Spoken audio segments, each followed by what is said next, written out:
Ndakakuudza iwanini kuti ndorira parendiyo. Ndakakuudza iwanini kuti ncharira parendiyo.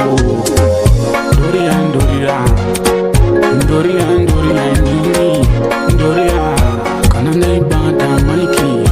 Ndoita yekubviriza moto ini ndokupisa ini andibatike ndava overheat marasha ini yanditonhori ekuti mavanzi anokutidzira pavanorohwa nechando varashando pavanonziya vanokutidzira kutidzira kana ini ndakudzima ndinogara ndiri overheat chiro simbi ndinonyungudisa.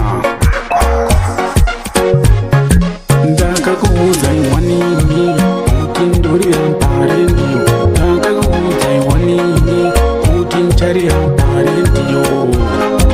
Ndorira ndati ndorira parendiyo. Ndorira ini ndati ndorira parendiyo. Ndini ndikupisa maspika marashi mafanzi ondirinza siku nasikati ndoita kubvirisa kana mafanzi andipamukana rimoto muzhinji ndinonyungudisa zvese nesimbi vanigana undiri overheat kana maspika ndakupisa. Ndakakuudza iwanini kuti ndorira parendiyo. Ndakakuudza iwanini kuti ncharira parendiyo.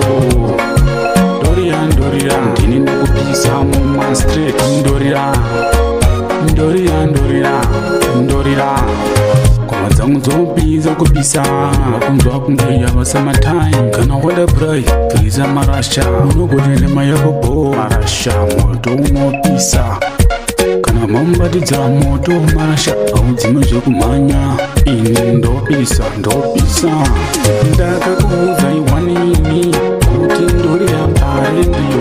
Ndakakuudza iwanini kuti ncharira parendiyo. Ndorira ndati ndini ndorira ndati ndini ndorira.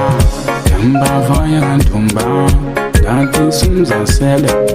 Tambava yakantumba ndati simzasele.